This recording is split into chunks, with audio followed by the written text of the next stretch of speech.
जमशेदपुर कासडी स्थित अभय सिंह के कार्यालय में बुधवार को भाजपा के पूर्व प्रदेश अध्यक्ष रविंद्र राय व प्रवीण सिंह ने प्रेस को संबोधित किया।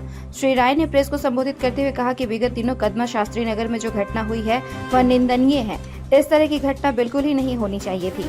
प्रशासन ने हिंसा की घटना के बाद आनन फानन में कार्रवाई की है।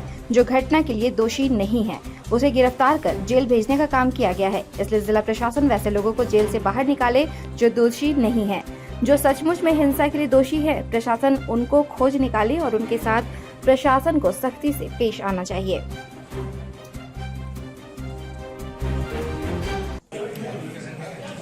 पिछले सांप्रदायिक तनाव पैदा करके टाटा के अंदर, जमशेदपुर शहर के अंदर और खास करके कदमा शास्त्री नगर के क्षेत्र से कुछ जो घटनाएं घटी हैं बहुत दुर्भाग्यपूर्ण है। उससे ज्यादा दुर्भाग्यपूर्ण है कि निर्दोष लोगों को प्रशासन फंसा करके जेल में डाल रही है। भारतीय जनता पार्टी के वरिष्ठ नेता अभय सिंह जी, जिला का उपाध्यक्ष और कई समर्थक जेल में गए हैं।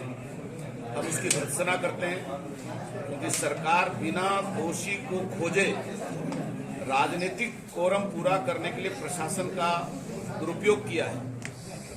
मुझे फक्र है ये परिवार आज भी बड़े मनोबल के साथ प्रशासन की गलत नियत के खिलाफ लड़ने के लिए तैयार हैं।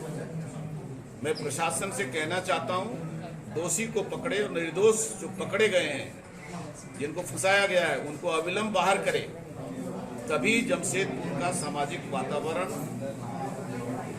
ठीक होगा और तनाव कम होगा। जो लोग सांप्रदायिक सौहार्द का वातावरण बनाने वाले लोग हैं, उनको गिरफ्तार करना सांप्रदायिक तनाव को पैदा करने का और बढ़ाने का काम है। मैं स्पष्ट रूप से जिला प्रशासन से कहना चाहता हूं, पुलिस प्रशासन, सामान्य प्रशासन, कि किसी भी राजनीतिक हस्ती के दबाव में आकर कोई भी प्रशासनिक काम न करे, वरना जनता राजनीतिक दिन बदल देते हैं और आने वाले भविष्य को याद रखे प्रशासन।